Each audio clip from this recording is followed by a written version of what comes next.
Shalom Bapak Ibu Saudara, teman-teman sekalian. Saya ingin juga menyapa Bapak Ibu Saudara yang beribadah masih dari rumah. Puji Tuhan, selamat hari Minggu untuk kita semua. Hari ini kita sudah masuk kepada seri ketiga tentang tema besar kita, yaitu kemerdekaan. Dan besok adalah hari kemerdekaan bangsa kita, Republik Indonesia. Maka itu mari sama-sama kita ucapkan merdeka. Ya, besok adalah 17 Agustus, 75 tahun bangsa kita sudah merdeka. Kalau bangsa kita 75 tahun sudah merdeka, apakah kita teman-teman dan Bapak Ibu Saudara benar-benar sudah merdeka dari dosa? Ini menjadi pertanyaan untuk kita orang Kristen, supaya kita renungkan, benar nggak ya Yesus itu sudah melepaskan kita dari perbudakan? Benar nggak ya Yesus itu sudah memerdekakan kita? Nah, ini menjadi pertanyaan, sama seperti kita mempertanyakan bangsa kita ini 75 tahun benar nggak ya sudah benar-benar merdeka. Nah, waktu zaman pahlawan kita ada semboyan yang berkata merdeka atau mati. Ya, kita sering melihat itu di catatan sejarah atau film, ya, kata-kata atau kalimat-kalimat yang sangat bersemangat diucapkan pahlawan kita, merdeka atau mati. Maka untuk kita juga orang Kristen seharusnya kalimat ini diucapkan, merdeka dari dosa masuk surga, atau mati dalam perbudakan dosa masuk neraka. Ini harus menjadi perenungan kita, teman-teman. Benarkah kita sudah merdeka atau kita tetap mati? Nah, hari ini dalam seri ketiga kita akan belajar dengan tema kemerdekaan Kristen. Mari buka Alkitab kita. Seperti biasa kita akan menggali dari satu ayat, tapi jangan meninggalkan keseluruhan perikopnya. Kemerdekaan Kristen, judul perikopnya juga kemerdekaan Kristen, dari surat Paulus kepada jemaat Galatia. Galatia pasal 5 ayat 13 yang akan kita gali. Galatia pasal 5 ayat 13. Judulnya kemerdekaan Kristen. Kita mulai latar belakangnya dari kalimat awalnya. Oke? Buka Alkitabnya, fokus kepada Alkitabnya. Kita mencatat, kita menandai mana kalimat-kalimat yang harus digarisbawahi dan kita gali. Galatia pasal 5 ayat 13. Saya bacakan untuk teman-teman dan Bapak Ibu Saudara yang ada di rumah. Beginilah firman Tuhan. Saudara-saudara, memang kamu telah dipanggil untuk merdeka. Tapi janganlah kamu mempergunakan kemerdekaan itu sebagai kesempatan untuk kehidupan dalam dosa, melainkan layanilah seorang akan yang lain oleh kasih. Amin. Demikianlah firman Tuhan. Mari kita mulai dari kalimat awal, supaya kita tahu latar belakang surat Paulus kepada jemaat Galatia. Perhatikan kalimat awalnya, ayat 13. Saudara-saudara, memang kamu telah dipanggil untuk merdeka. Coba garis bawah pertama dari kalimat saudara-saudara, yang artinya Paulus memang menulis surat ini khusus kepada orang percaya di Galatia. Makanya dia tulis dengan kalimat saudara-saudara. Jadi bukan untuk semua orang, ya. Kemerdekaan orang percaya yang dibuat oleh anugerah Yesus Kristus tidak untuk semua orang. Dia mulai dengan kalimat saudara-saudara, yang artinya orang percaya, orang Kristen di Galatia. Nah, orang percaya telah dipanggil untuk merdeka. Saudara-saudara, memang kamu telah dipanggil untuk merdeka. Kalau sudah merdeka, dari pasal 4 sebelumnya, perhatikan Alkitabnya, pasal 4 sebelumnya, makanya Paulus menulis, tidak ada lagi perhambaan. Engkau tidak lagi di bawah perbudakan dosa, tidak lagi menjadi hamba dosa, tidak ada lagi perhambaan. Itu dari pasal 4. Nah, coba kita lihat dari ayat 1 di atasnya. Paulus berkata seperti ini, supaya kita sungguh-sungguh merdeka, Kristus telah memerdekakan kita. Karena itu berdirilah teguh, jangan mau lagi dikenakan hukum perhambaan. Jadi jelas dari pasal 4 sampai awal pasal 5 dia berkata tidak ada lagi perhambaan. Nah, dari ayat 1 sampai 12 Paulus menjelaskan kepada jemaat Galatia bahwa Kristus yang memerdekakan, bukan lagi karena engkau taat kepada hukum Taurat. Ini sangat penting karena kebanyakan orang percaya mula-mula itu adalah orang Yahudi yang memegang ketat hukum Taurat. Tapi dari ayat 1 sampai 12 di atasnya Paulus jelas berkata, engkau merdeka bukan karena ketaatan hukum Taurat, tapi karena Kristus yang memerdekakan. Mari beberapa ayat kita lihat di atasnya. Ayat 4 misalnya, Galatia 5 ayat 4. Kamu lepas dari Kristus jikalau kamu mengharapkan kebenaran oleh hukum Taurat. kamu hidup di luar kasih karunia. Kalau engkau berkata engkau bisa merdeka dari dosa karena melakukan atau taat kepada hukum Taurat, kamu keluar dari kasih karunia dan kamu lepas dari Kristus. Lalu di ayat 11-nya apa Paulus katakan? Aku lagi saudara-saudara, jikalau aku masih memberitakan sunat, yang kita tahu itu adalah budaya dalam perjanjian lama, ya, perjanjian Allah dengan umatnya, mengapa aku masih dianiaya? Sebab kalau demikian, salib bukan batu sandungan lagi. Jadi jelas Paulus menjelaskan di latar belakang ini mulai dari pasal 4 sampai pasal 5 ayat 1 sampai 12, tidak lagi perhambaan dan kau dimerdekakan oleh Kristus, bukan hukum Taurat. Saya ingin memberi subtema untuk menjadi poin yang kita catat. Apa ciri orang Kristen yang sudah merdeka? Apa ciri orang Kristen yang sudah merdeka? Mari kita baca lagi ayat 13. Galatia 5 ayat 13. Saudara-saudara, memang kamu telah dipanggil untuk merdeka, tetapi janganlah kamu mempergunakan kemerdekaan itu sebagai kesempatan untuk kehidupan dalam dosa. Garis bawahi kalimat kedua itu. Karena poin pertama, ciri orang Kristen yang sudah merdeka tidak lagi bebas berbuat dosa. Garis bawahi itu. Paulus mengatakan jangan kamu menggunakan kemerdekaan itu sebagai kesempatan untuk kehidupan dalam dosa. Paulus ingin mengatakan merdeka artinya bukan bebas atau seenaknya berbuat dosa, tidak. Tetap jadi hamba. Itu yang sudah kita bahas di seri pertama dan seri kedua. Dulunya hamba dosa, sekarang hamba Allah. Dulunya budak dosa, sekarang budak Kristus. Bukan seenaknya. Kita sering kebablasan memandang kasih karunia, ya. Oh ya, aku sudah merdeka. Sehingga apapun kita lakukan, dosa kita sudah ditanggung. Tidak. Makanya ada kalimat, jangan jadikan kesempatan untuk kehidupan dalam dosa. Artinya apa? Jangan mencoba itu. Jangan permainkan anugerah yang gratis itu. Karena anugerah itu gratis, tapi tidak murah. Jangan mencobai Tuhan. Jangan anggap kasih Allah itu kebablasan. Ini yang terjadi kepada bangsa Israel di perjanjian lama. Kalau Bapak Ibu Saudara sudah baca Alkitabnya, khususnya di kitab Keluaran, begitu mereka dimerdekakan dari perbudakan Mesir, mereka merasa, Tuhan yang membawa kita dari Tuhan yang hebat, mujizatnya banyak sekali. Apa kita minta harus dikabulkan. Ini namanya mencobai Tuhan, mempergunakan kemerdekaan dengan seenaknya dan hidup tetap dalam dosa, mengeluh, sungut-sungut, marah sama Tuhan, pokoknya minta harus dikabulkan. Akhirnya semua angkatan yang tua-tua keluar dari perbudakan Mesir itu kena murka Allah semua, mati. Jangan main-main, jangan seenaknya. Bangsa Israel gak bisa move on hati dan pikirannya dari perbudakan Mesir, hanya badannya yang keluar, sehingga mereka terus mencobai Tuhan dan berbuat dosa. Bangsa kita juga, bangsa Indonesia, 75 tahun merdeka, atau dulu awal merdeka oleh proklamator kita Bapak Soekarno-Hatta, bukan berarti kita jadi bebas enaknya, kan? Akhirnya jadi apa? Ada undang-undang, ada hukum yang berlaku, ada peraturan yang dibuat. Bangsa yang merdeka bukan bangsa yang seenaknya tanpa aturan. Tetap ada undang-undang dan aturan yang dibuat. Supaya apa? Rakyatnya tertib. Ini penting. Begitu juga kita orang Kristen, kalau sudah dimerdekakan harus tertib, ya.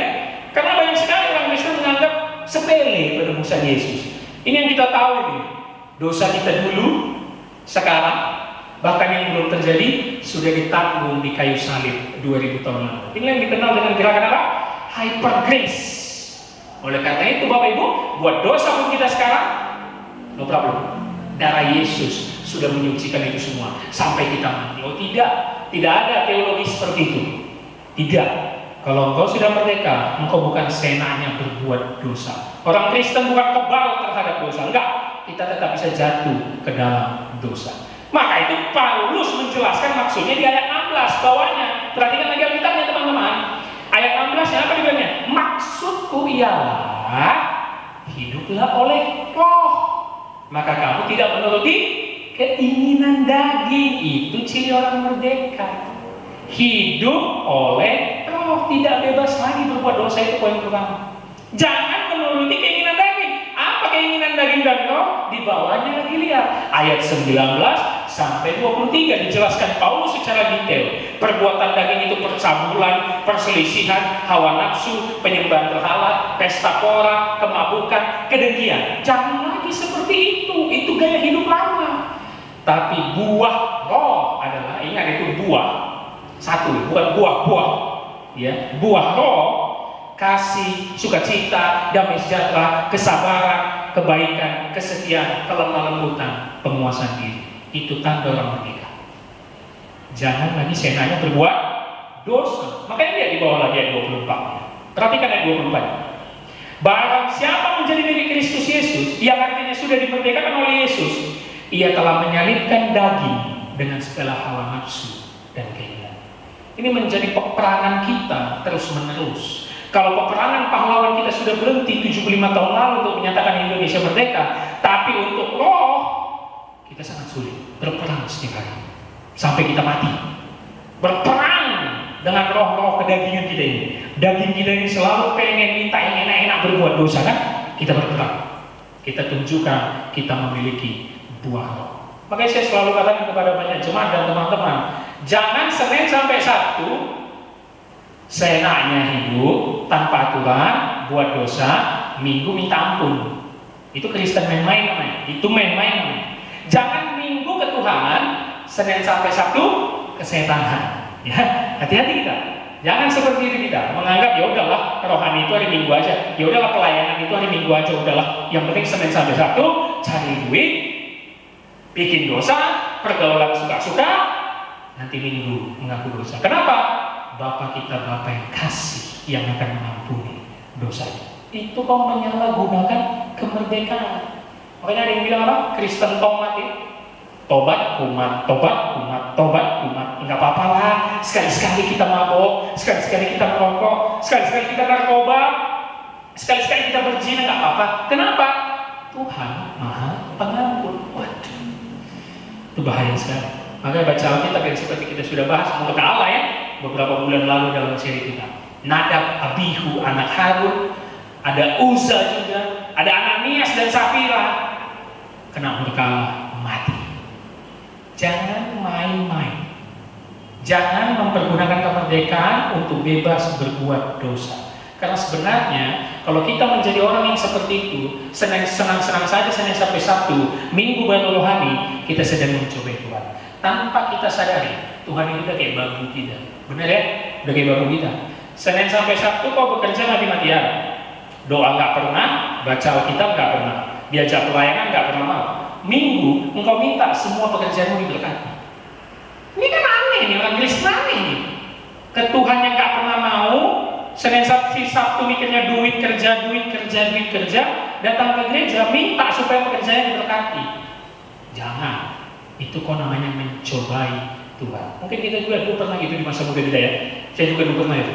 Misalnya kita lagi mau jalan-jalan keluar kota nih, sama teman-teman kita nih, seru-seruan nih, main-main nih.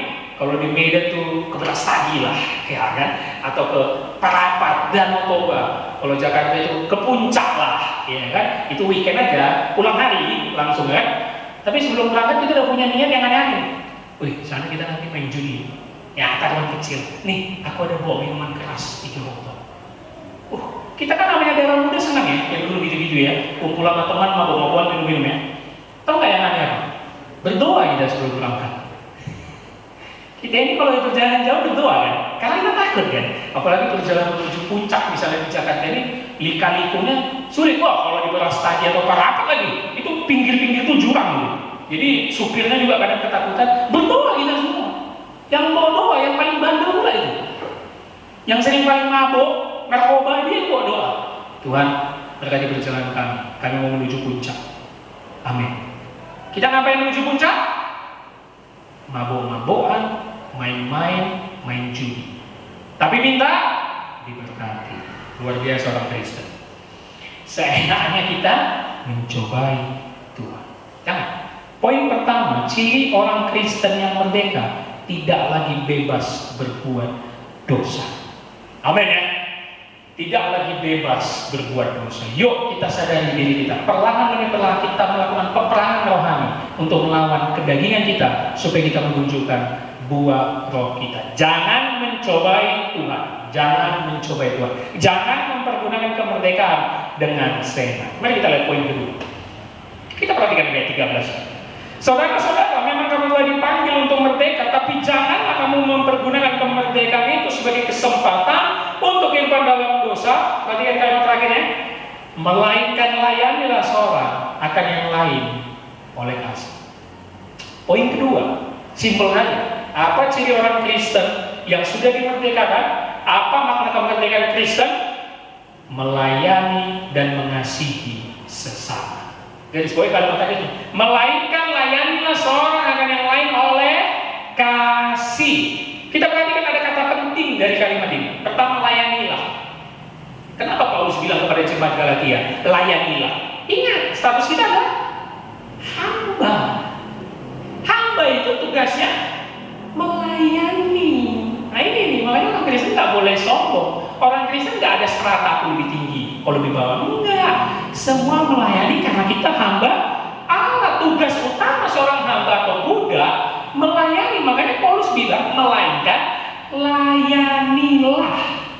Setelah dimerdekakan, diberikan iman kepercayaan oleh Allah, maka buah kita harus jelas. Salah satu buah orang Kristen yang merdeka, melayani. Itu dia.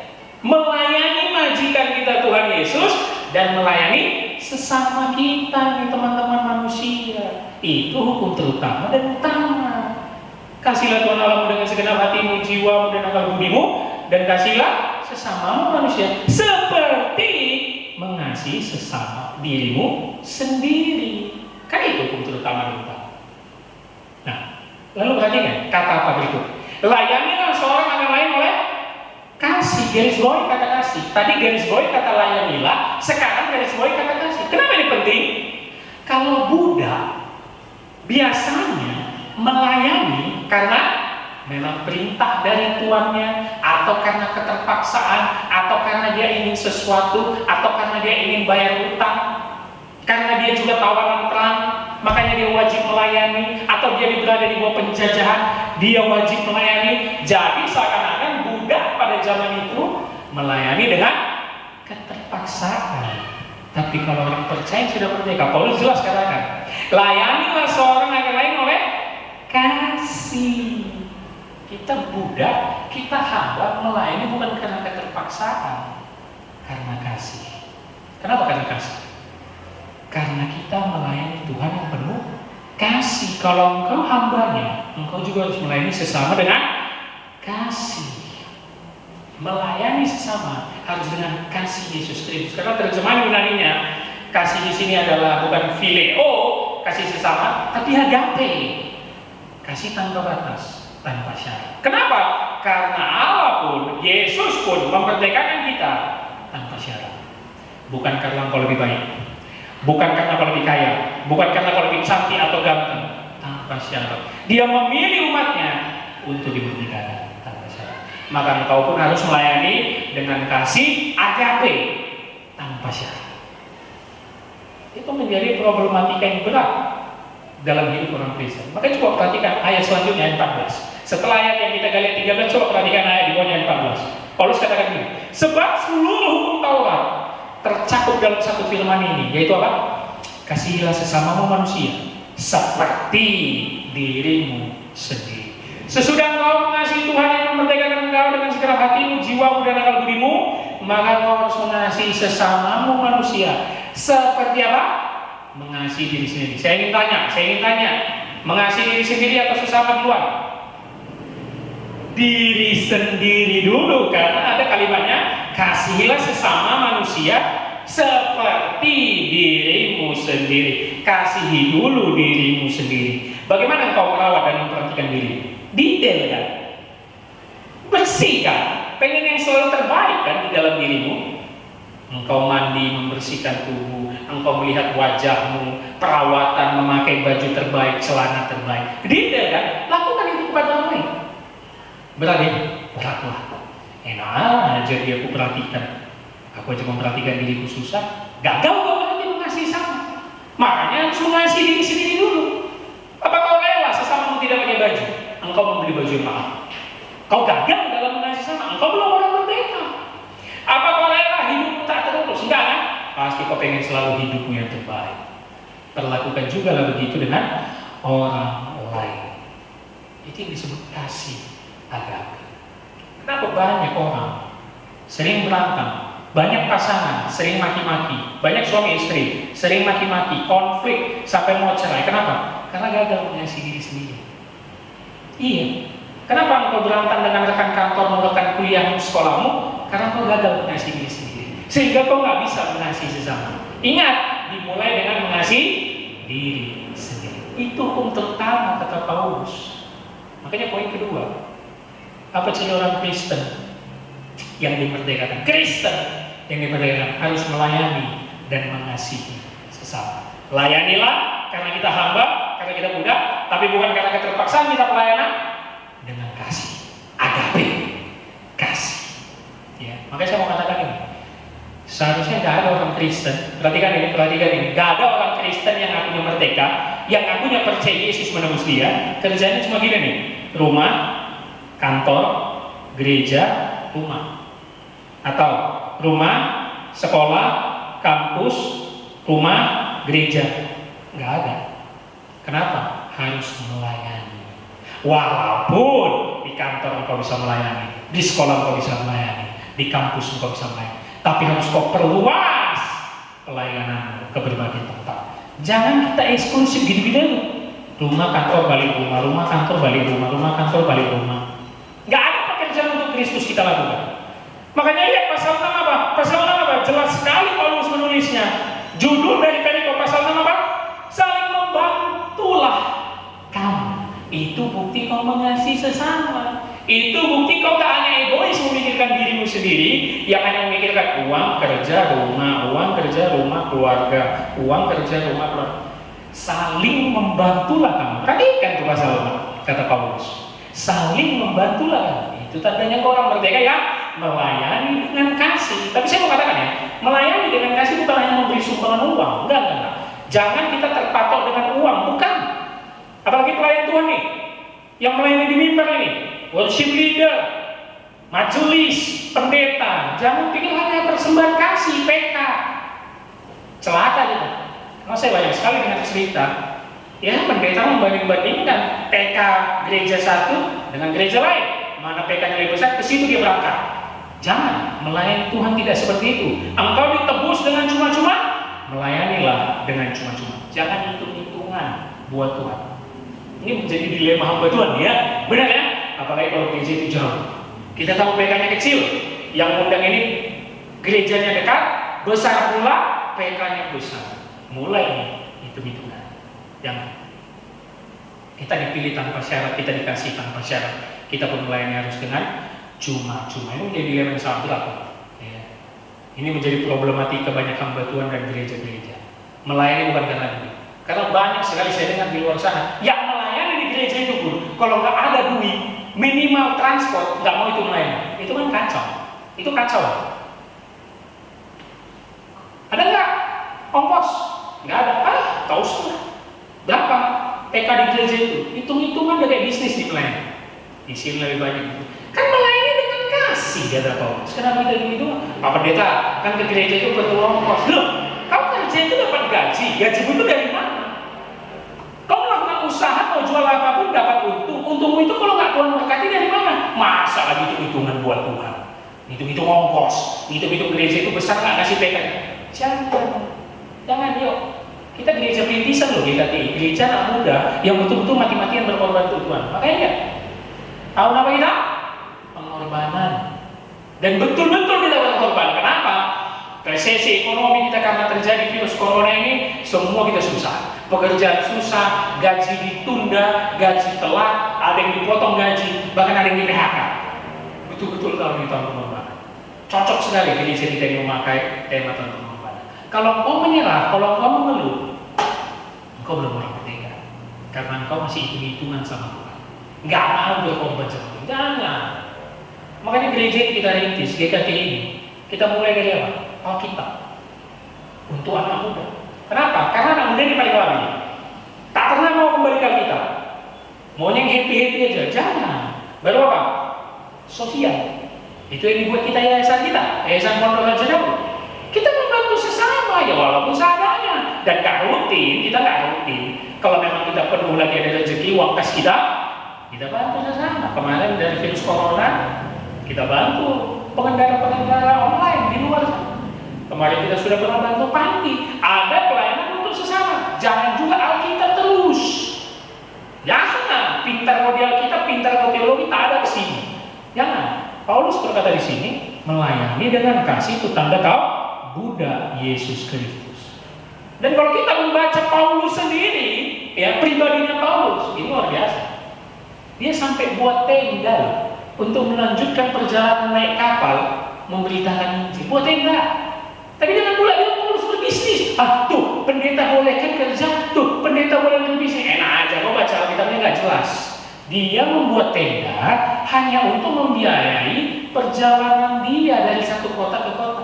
Terus itu nggak buat tenda lagi dia. Tugas utama Rasul Paulus memberitakan Injil. Buat tenda loh dia nggak meminta-minta loh. Padahal banyak loh pengikut dia, banyak loh jemaat yang sudah digembalakan dia. Nggak mau minta ya. Dia buat tenda. Kita dapat duit, bekerja mati-matian, Senin sampai Jumat, Senin sampai Sabtu untuk beli sepatu mahal, ini kan ngeri. Beli tas mahal, beli handphone baru. Paulus buat tenda ada tujuannya apa? Memberitakan Injil. Kita beli sepatu mahal untuk koleksi. Matilah kita. Ini orang-orang Kristen yang ngeri-ngeri.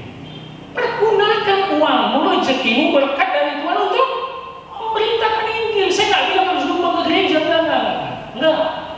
Kalau kau yang mau nyumbang gereja, sumbang. Tapi jangan pikir, udah cukup untuk Tuhan, udah kusumbang ke gereja. Mana untuk pelayananmu, penginjilanmu, misi untuk menjangkau jiwa-jiwa, melayani dengan kasih. Ini penting. Jangan pikir itu urusan pendeta aja ya, memberitakan Injil. Semua yang percaya, Bapak Ibu Saudara yang di rumah, apapun pekerjaanmu, engkau sudah diberkati Tuhan, pergunakan semuanya untuk melayani Tuhan dengan kasih. Berkorban untuk Tuhan itu yang pertama, hukum terutama dan utama, dan berkorban untuk sesama. Dalam beberapa bulan bangsa kita dilanda pandemi virus corona, ada satu hal yang menarik saya perhatikan. Ya, ada satu hal yang menarik. Ketika baru kita disuruh PSBB, WFH, work from home, akhirnya banyak yang mengeluh. Buruh mengeluh, karyawan mengeluhnya seperti ini. Lebih baik aku masuk kantor, gak apa-apa lah kena virus corona daripada anak istriku tidak makan. Benar ya? Kita pernah dengar itu di berita, di media sosial, Instagram, Facebook. Benar ya? Banyak orang yang siap mati, masuk kantor, pergi ke jalan-jalan, walaupun katanya kena virus corona. Gak apa-apa daripada anak istriku gak makan. Kantor gak akan bayar gajiku kalau aku gak masuk kantor. Pemerintah ngomongnya doang, gak ada itu ngasih duit sama kamu. Yang dibilang itu benar semua. Saya bukannya gak setuju, itu benar. Ya memang nanti anak istrinya makan apa kalau dia gak kerja. Kalau dia kerja, dilarang pemerintah. Kenapa corona? Ya, jadi mau gimana? Pemerintah memberi nasi, kantor nggak akan mau bayar kalau dia nggak kerja. Itu benar.